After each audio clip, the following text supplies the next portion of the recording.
Thank you, Madam Speaker. So we had a vote today. Some would say it was very important, but actually it didn't do so much. In fact, it revoked some of our history, some of our precedent, some of our rules to take an unusual step toward supposed impeachment. I still continue to be of the opinion that we will not end up having a vote in this chamber on whether or not to actually impeach President Trump, because if that happens, it goes to the Senate.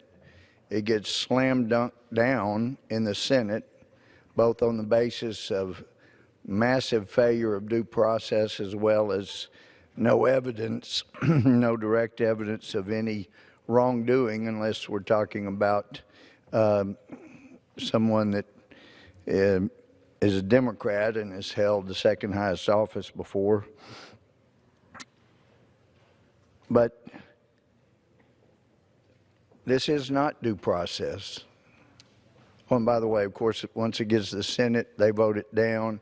Then it assures a repeat of '96 where the current president is reelected, and I'm sure my friends across the aisle don't want to do that. So I still am of the opinion I don't think we'll end up with a vote to actually impeach or not impeach President Trump. We'll see how that plays out. But it is worth looking at precedent. As an old history major, never has quit studying history. If we look at the impeachment committee authorizations in 1974 and 1998, back then, when there was bipartisan concern about due process, not just one side concerned, the authorization by the House directed the Judiciary Committee to investigate if there were sufficient grounds for impeachment. Currently, though, the Speaker had directed 6 different committees with House Intelligence at the forefront to continue their ongoing investigations as part of what was called an impeachment inquiry. Regarding the subpoena power in 1974 and 1998, what was authorized in the resolution back in the days when there was concern about due process and fairness and ensuring justice would be done. The resolution authorized both the chairman and the ranking member of the Judiciary Committee to issue subpoenas, acting jointly or unilaterally.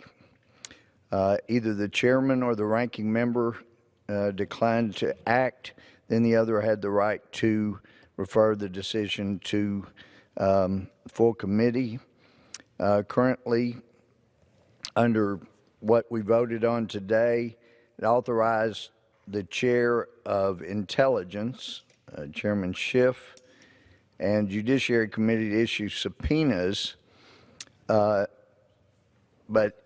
the authorization to the ranking members only is with the consent or approval of the chairman. It's incredible. I mean, basically, our friends have said, well, it's like a grand jury. Well, I have been a prosecutor in front of grand juries. I have been a judge who impaneled grand juries, answered their questions, and dealt with issues that arose over grand juries. I'm quite familiar with them. And with a grand jury, every single person on the grand jury who is going to get a vote gets to hear every witness, gets to ask any question they wish, and they could even send the prosecutor out of the grand jury if they wish. They're only there as an advisor. But what we've had not only was a sham impeachment inquiry, but they actually had armed guards outside of the sensitive compartmented information facility, a SCIF, had armed guards with guns to try to keep us out. People like me on Judiciary Committee, who is fully authorized under the current rules to sit in on any impeachment inquiry, participate, because the rules through precedent have made clear it's the Judiciary Committee that does that. The Speaker can't just stand up and say, I'm changing all the rules unilaterally, except for the fact that in this case, that's exactly what happened. Forget the rules. I'm decreeing these are the committees that will do an investigation. And I didn't realize until we went into the SCIF, which I'm authorized to do, and which under the rules, judiciary having jurisdiction, I should have a right to hear each one of those witnesses. I didn't know until we got in there. It turns out Chairman Schiff, each time a witness was about to begin to speak to the Intelligence Committee, the committees, he would instruct, now, this is unclassified, so if a question is asked that you think might end up revealing something classified, then you can just say you can't answer, it might reveal classified information. Sounds to me like that was instruction. When the Republicans ask you a question you don't want to answer, just say, well, it may reveal classified information, and you don't have to answer their questions, except that then we find out that in the more recent depositions, the witnesses were actually instructed not to answer questions. Well, this metaphor of a grand jury totally breaks down. It doesn't apply.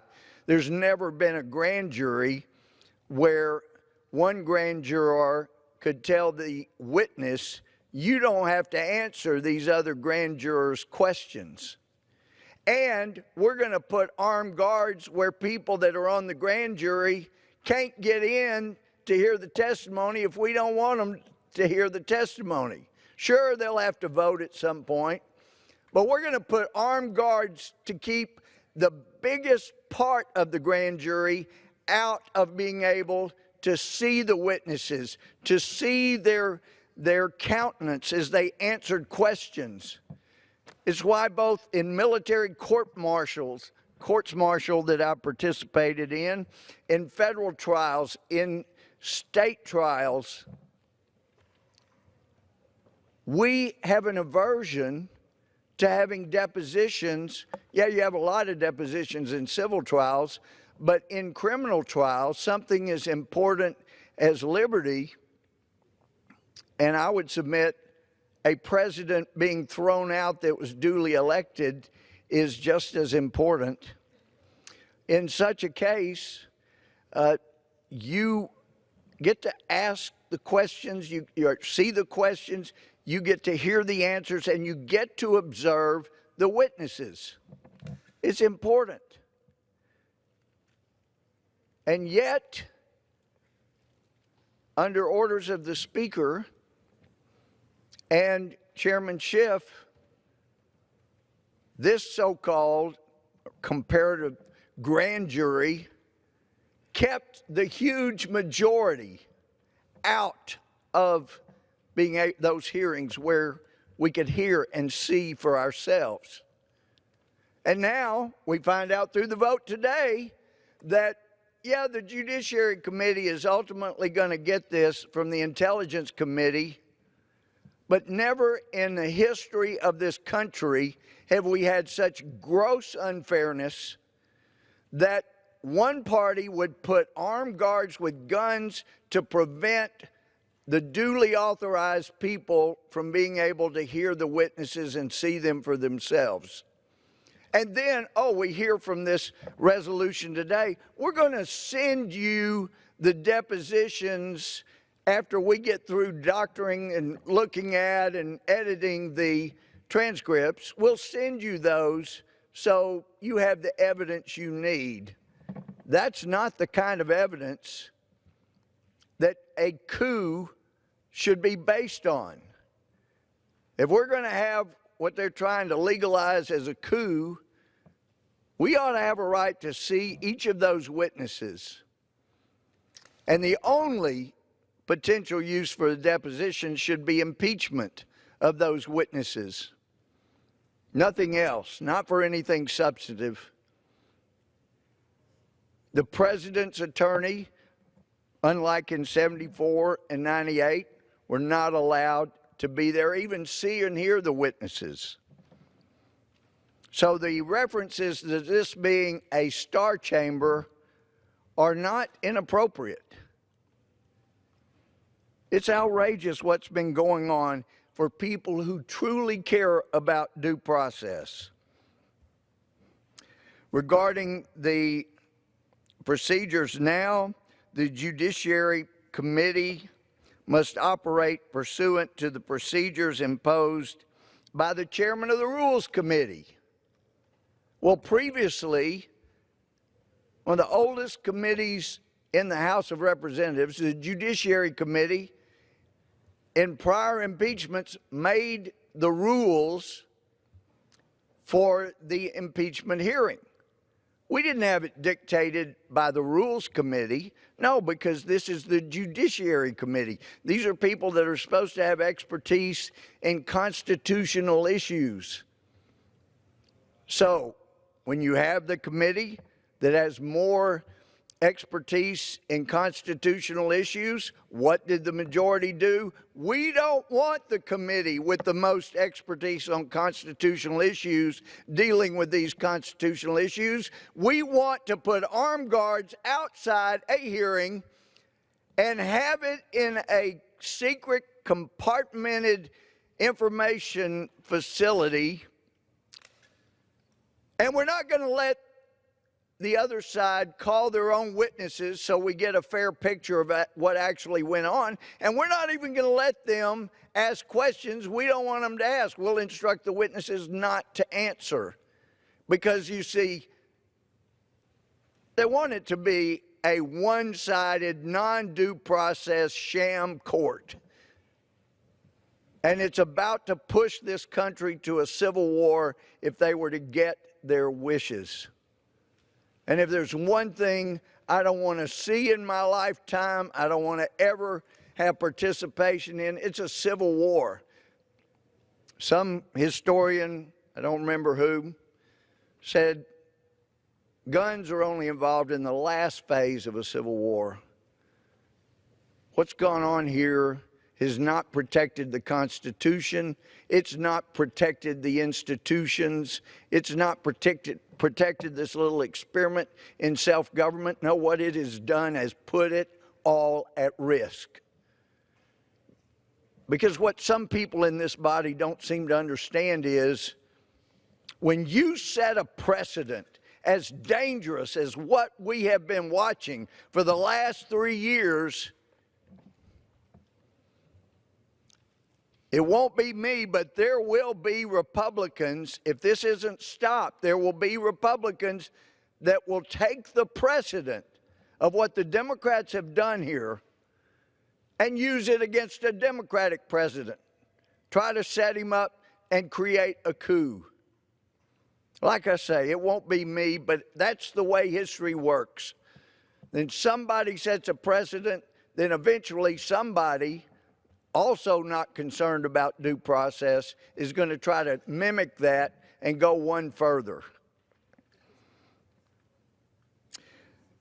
In 1974 and 1998, the committee procedures during those Clinton and Nixon impeachment processes, they included the ability of the President's counsel to attend all hearings, including those in executive session, question any and all witnesses called before the committee, submit written questions for additional testimony, and precise summaries of what he would propose to show and respond to evidence received and testimony presented either orally or in writing as determined by the committee. The President's counsel could also review all evidence obtained in the course of the impeachment inquiry. Not only has the President's counsel not been allowed to do any of those things that have been done in the past to ensure due process and fairness, even the rest of this voting body that will have to vote on an impeachment were not allowed to see the witnesses, to hear the witnesses, to review the transcripts until after they're through working with the transcripts. This resolution today bifurcates the impeachment, only allows President's counsel to participate in Judiciary Committee proceedings. It provides no ability to participate in the ongoing Intelligence Committee investigation. If we presume that the procedures the Rules Committee have dictated to us on high allow the President's counsel to participate in Judiciary Committee proceedings at all, he'll only have access to documents transmitted to the Judiciary Committee and not all the material obtained in the course of the Intelligence Committee's hearings. And I just happen to have House Resolution 803 from 1974 that involved, well, it was from Democratic Chairman Rodino from the Committee on the Judiciary. See, that's the way it's supposed to be done. That's the way it's been done in the past, 74, 98. And under the rules that the Democrats passed earlier this year in January, the rules say if a rule is not specific about a matter, then precedence is the rule. That's the rule. And it's been ignored repeatedly. So we vote today basically rubber stamping the secret Star Chamber hearings, the one-sided questioning of the witnesses. Oh, we did hear today, Republicans had equal time to the Democrats. It's just that Democrats could ask whatever they wanted and get answers, and Republicans couldn't. Impeachment in the past, when we've impeached federal judges before, came through our Judiciary Committee, very bipartisan, because even as recent as the last 10, 12 years, even Adam Schiff realized when you're going to remove a federal officer from a position who's duly placed in, you got to make sure you provide due process and you have buy-in on both sides. There was no buy-in today because even though there are some Republicans that are they're not big fans of the president, put it mildly, they realize this process is an outrage and it is a threat to our little experiment in self-government. So an article comes out yesterday by Paul Sperry entitled "The Beltway's Whistleblower Furor Obsesses Over One Name." To my knowledge, I've not ever talked to this Paul Sperry with real clear investigations. But he brings out a name that's been bandied about on the internet. A lot of people speculating this guy was the whistleblower.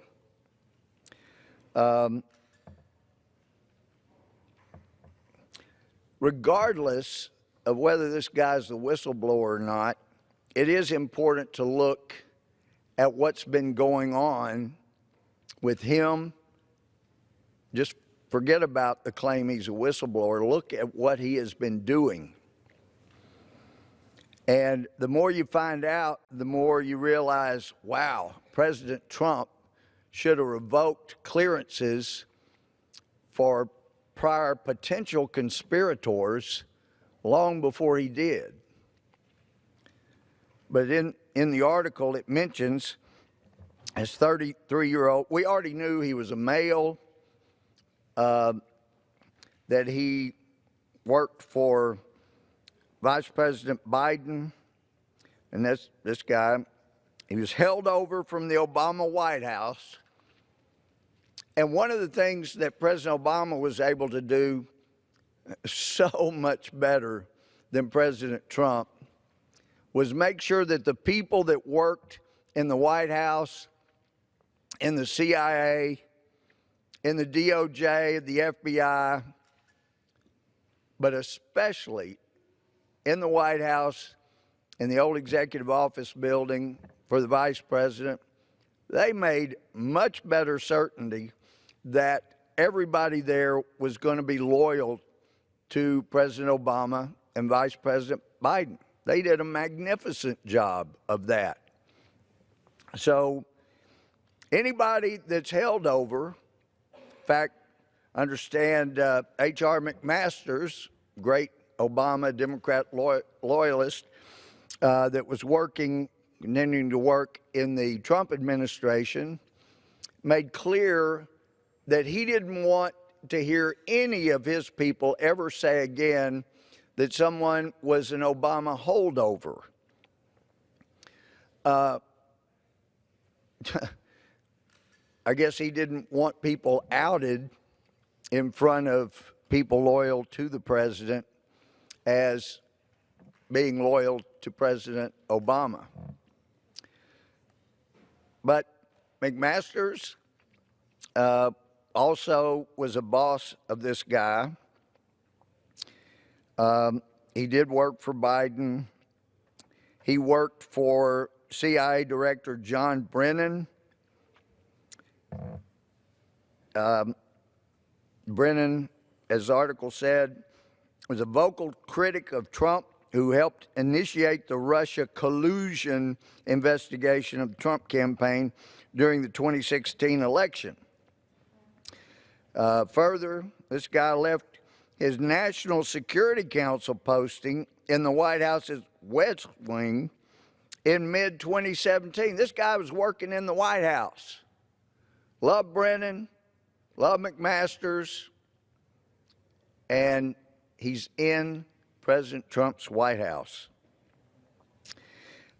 And part of the National Security Council. They get to see everything that concerns anything on foreign policy and our own national security. But there were concerns about negative leaks to the media. He since returned to the CIA headquarters in Langley, Virginia. The article says he was accused of working against Trump and leaking against Trump, said a former NSC official speaking on the condition of anonymity and to discuss intelligence matters.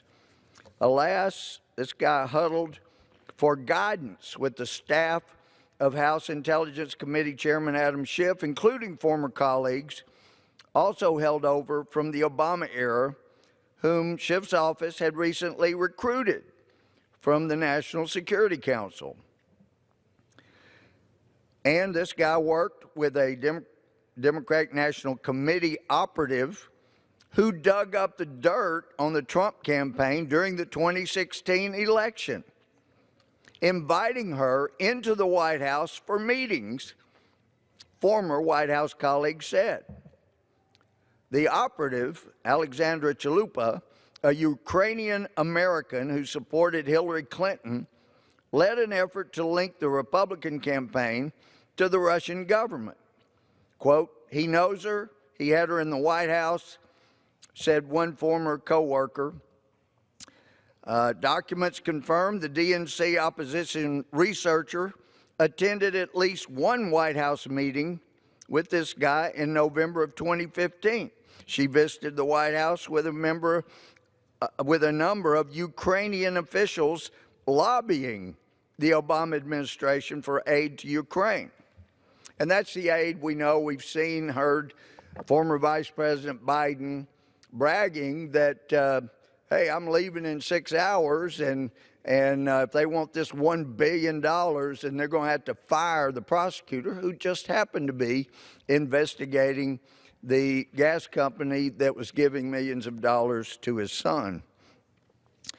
The article says everyone knows who the whistleblower is. CNN knows, Washington Post knows, New York Times knows, Congress knows, White House knows.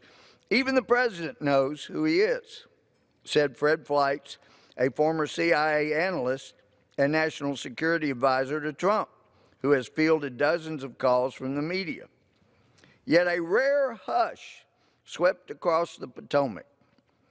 You know, normally the New York Times and Washington Post, they can't wait to out a whistleblower. Can't wait. Don't mind seeing them destroyed.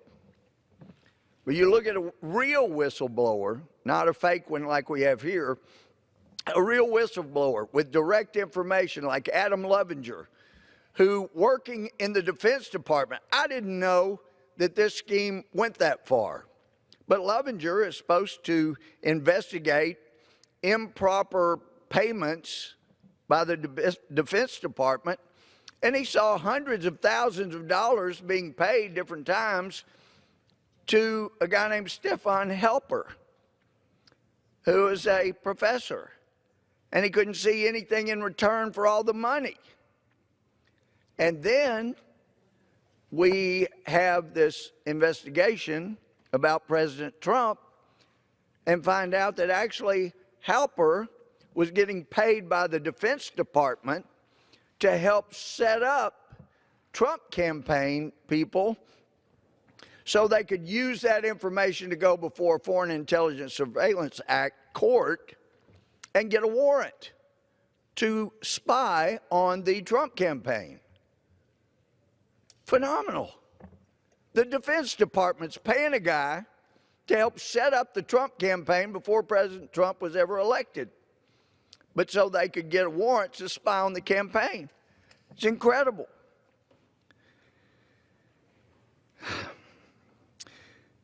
Article says, Trump supporters blame the conspiracy of silence on a corrupt and biased media trying to protect the whistleblower from due scrutiny about his political motives. They also complain Democrats have falsely claimed that exposing his identity would violate whistleblower protections, even though the relevant statute provides limited, not blanket, anonymity and doesn't cover press disclosures. His Democrat attorneys, meanwhile, have warned that outing him would put him and his family at risk of harm, although the government security personnel have been assigned to protect him. And I come back to the facts. There are lots of people that have testified adversely to President Donald J. Trump. As far as I know, they're all still living, breathing, saying nasty things about him. Their health is not put in jeopardy in any way. Their personal safety is not a problem. Now, that's not true of some other people that have been in high positions in this town where people end up dead in the morgue. I'm not saying they caused it. I'm just saying if you're worried about outing some incident, somebody, President Trump's not the one you need to worry about. Fleitz said they're hiding him. They're hiding him because of his political bias. A CIA officer specializing in Russia and Ukraine, this person was detailed over to the National Security Council from the agency, being the CIA, in the summer of 2015, working under Susan Rice, President Obama's national security advisor. He also worked closely with the former vice president. Let's see, that's the same Susan Rice, according to a book in recent few years. According to that book, it reported that Secretary Clinton called her husband and said, they're wanting me to go out there and say this attack in Benghazi was all about a video. And the advice was, you know, you can't be the one that goes on the Sunday shows because nobody's going to buy that. So Susan Rice was picked to go out and tell people the attack in Benghazi was based on a video, when most everybody, maybe not Susan Rice, but most people that had looked into it at all knew it was not about a video at all. And the administration, Obama administration, had been warned repeatedly of the threat that was coming and didn't give them the security they needed, nor did they allow anyone to go lift a finger to help the people at Benghazi. And I love hearing people on the other side say, oh, you investigated Benghazi for so long, you had nothing. Yes, that's because the Obama administration wouldn't produce anything that we asked for, the important things we asked for. They covered things up. Same on Fast and Furious. And we didn't have a speaker on the Republican side that would allow us to go to court and get those things released. So the more important things that got released were a result of Judicial Watch, Tom Fitton's folks going to court and getting a court order to get things produced. But still, there was so much that was not produced. We don't know all the facts about what happened. By the way, I do know that intelligence people lied to the Republican chairman of intelligence back then, and he never would wake up and realize it, because he reported to our Republican conference after Benghazi about 6 months after. Look, guys, some of you have asked me, isn't there somebody at Walter Reed that was injured? We keep hearing rumors. And Mike said, no, I can tell you, there is no one who was injured at Benghazi that's at Walter Reed. I couldn't sit still anymore. It was on one of my trips to Walter Reed. I met such a person. He was on the roof with Tyrone Wood and the other heroes. He had much of his leg blown off, and I'd met him, and I honored his request for anonymity being out there. But I couldn't sit there and listen to the Republican chairman of intelligence perpetrating what he thought was true, but was not, and I knew it wasn't. I said, that's not true. He got red-faced, said, that is true. And I said, no, I had lunch with one yesterday. He said, that's not true.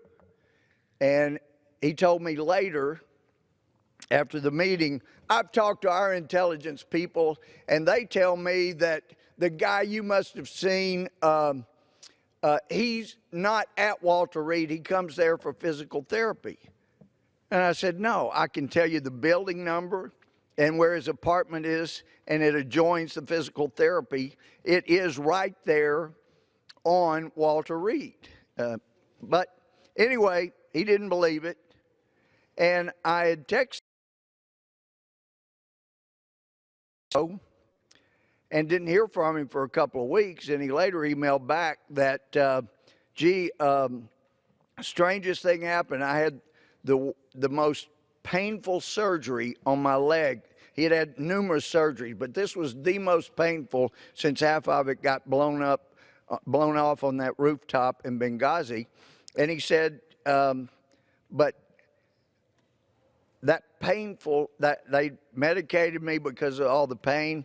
And that night, in the middle of the night, these guys show up at our apartment there, and they moved my wife, my kids, all of us, immediately off the hospital property.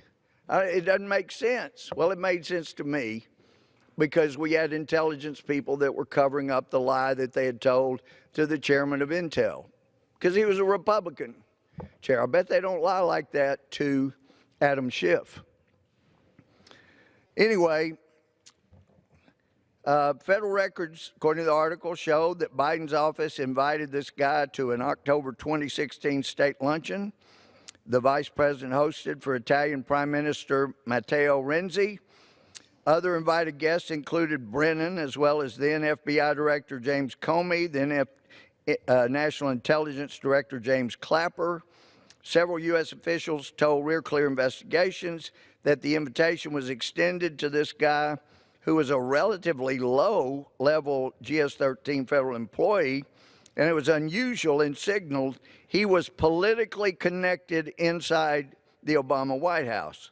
Former White House officials said this guy worked on Ukrainian policy issues for Biden in 2015-2016 when the vice president was President Obama's point man for Ukraine.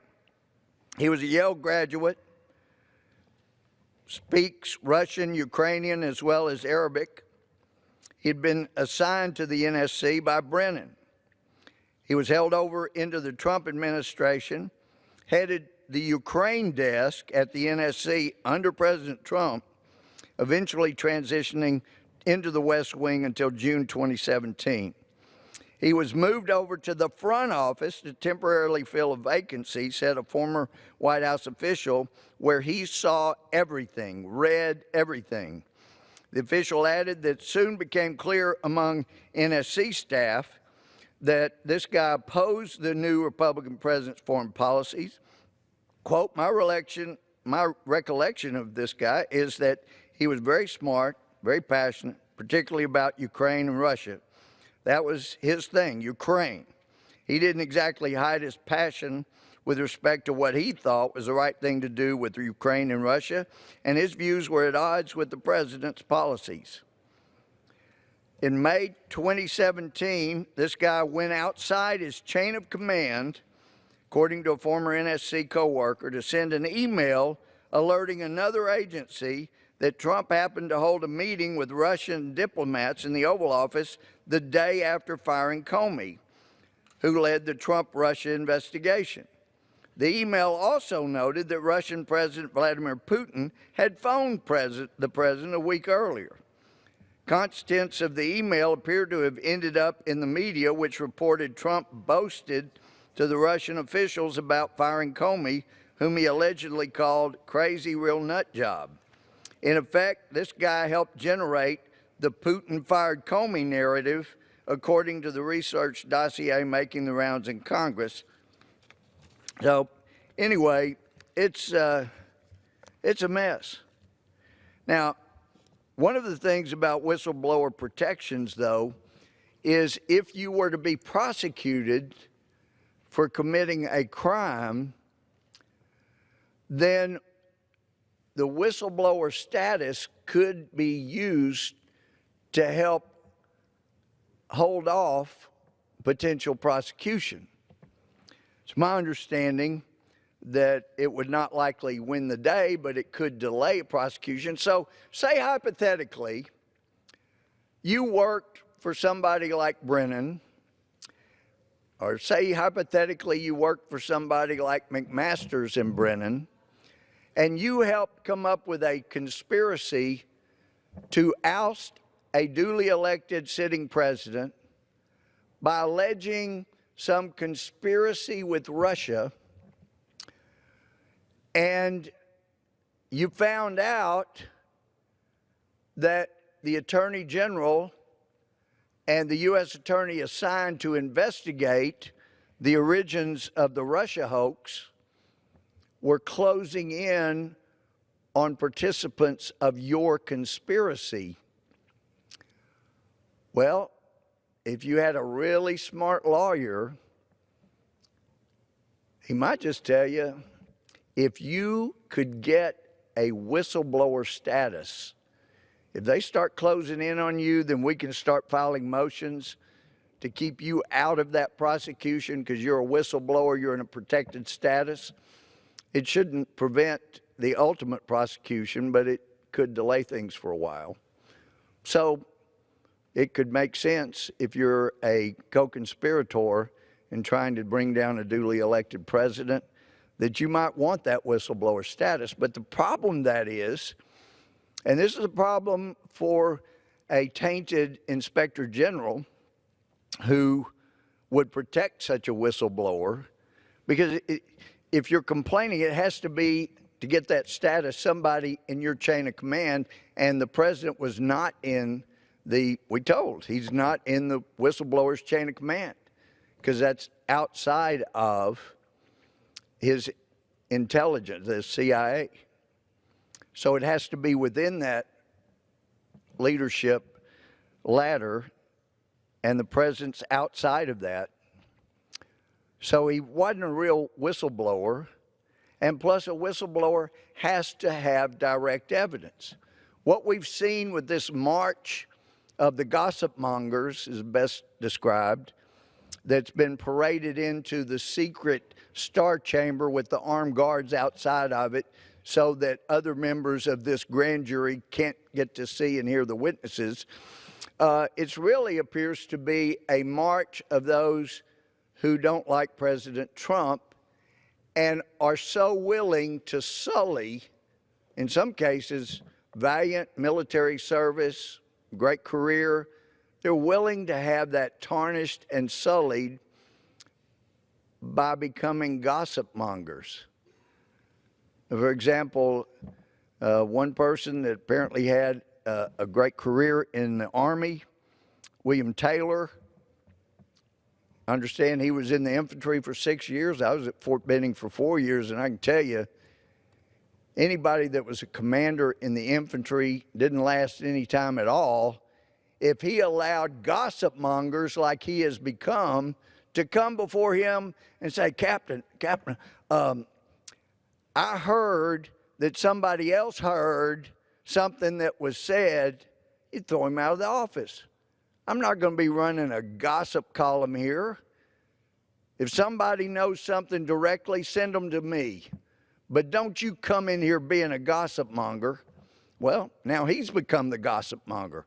Well, I heard that somebody else heard that they heard the president say. And I just come back to this as someone who had to sit and listen and evaluate evidence and make life and death decisions in a courtroom.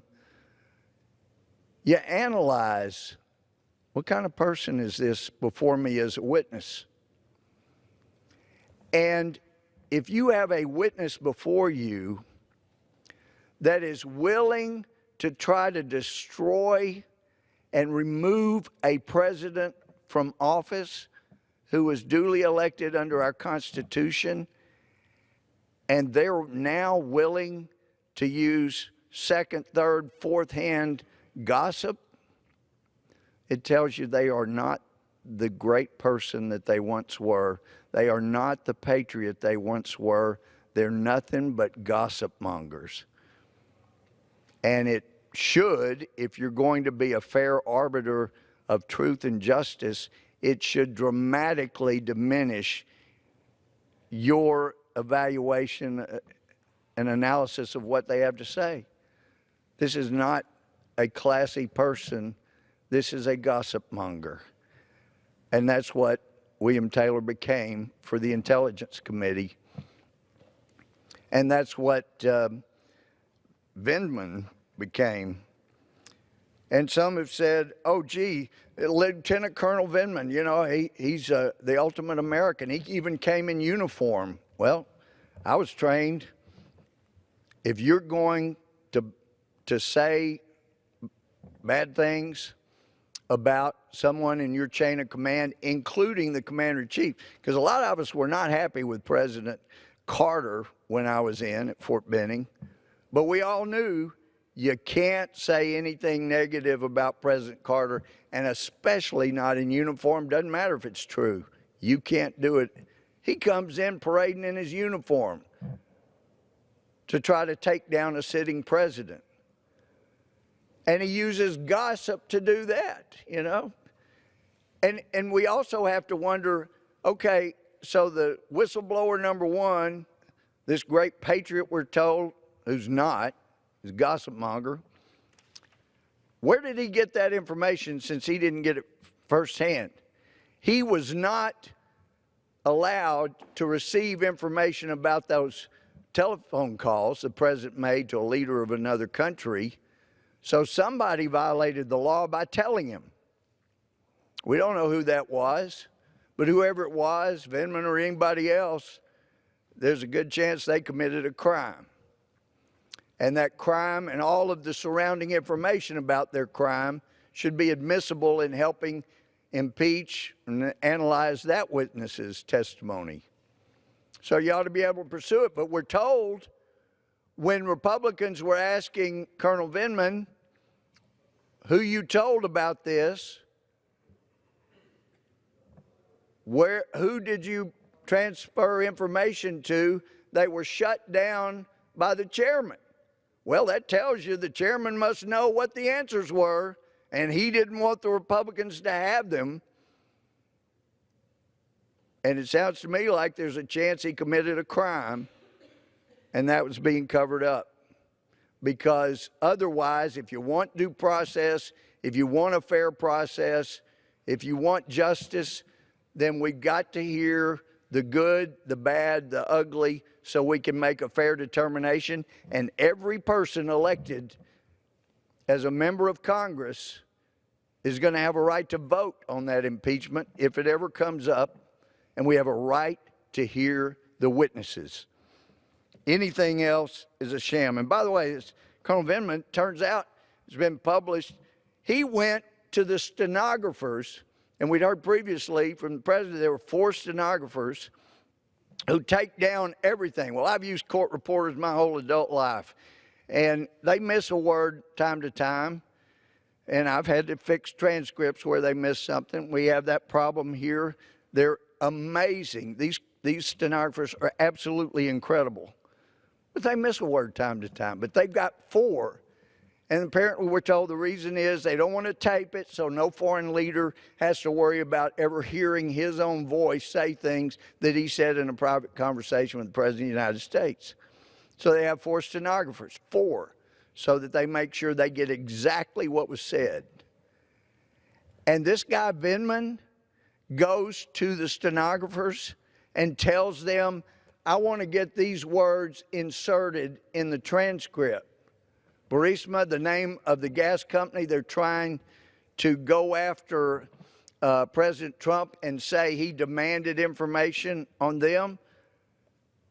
Well, apparently, none of the stenographers heard that. It sounds like not only is he a potential criminal for leaking information that people weren't supposed to get it, but there's also potential there that this is part that, you know, when you go to prove up a conspiracy in federal court, you have to prove not only that you plotted, but there was an overt act. And his overt act of going to stenographers and trying to get words embedded into the transcript that the president didn't say could potentially be such an overt act in furtherance of the conspiracy. So there's a lot we don't know here, but this process has the possibility to bring this nation's constitutional republic to the brink of the end on our watch. This ought to be a bipartisan thing. You can hate a president, you can disagree with them, but let's make sure that we have due process so we don't get drug into a third world status. We know no country lasts forever. No country ever will. But if we're going to perpetuate this any further, we have got to have some bipartisan concern for justice, for due process, for making sure that all of the protections to protect us against a star chamber type thing are not what we use here. And unfortunately, that's what we've been seeing for nearly 3 years. One of the things I was taught in law school, what separates us is we don't just take somebody and try to find a crime. That's unconstitutional. You have a crime that you find was committed, and then you try to find out who probably committed. When you get probable cause, you can get them indicted, then you can have a trial.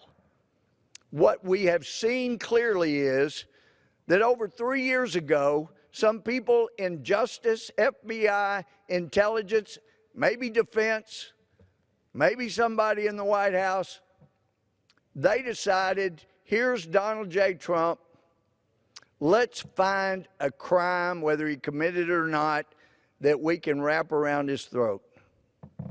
And that's what we've been watching happen. They found somebody, now let's find a crime that we can allege. The problem with this one about the quid pro quo, demanding something, they're going to have to prosecute Vice President Joe Biden. They're going to have to prosecute some U.S. senators who have sent letters that have said, gee, if you don't do this or that, we're going to cut off funding to you. Whoa. Joe Biden bragged about it. I told him, you want this $1 billion, you better fire that prosecutor. They're going to have to prosecute all of those people before they go after President Trump, and he didn't do anything nearly like he was accused of. And there's nothing wrong with a president saying to a foreign leader, you know, your country apparently was involved in a conspiracy to affect our election. Could you help us out by giving us information about what happened? We just need to know. Nothing wrong with that. And you look at the transcript, not amended by somebody that was trying to set up the president, but by 4 stenographers that were intent on having everything in there that was said. And you see, there was nothing wrong with this phone call. No, what was wrong was the process of trying to commit a coup d'etat and take out a duly elected president. It's time we wake up. We do what's right for this country. And with that, I yield back.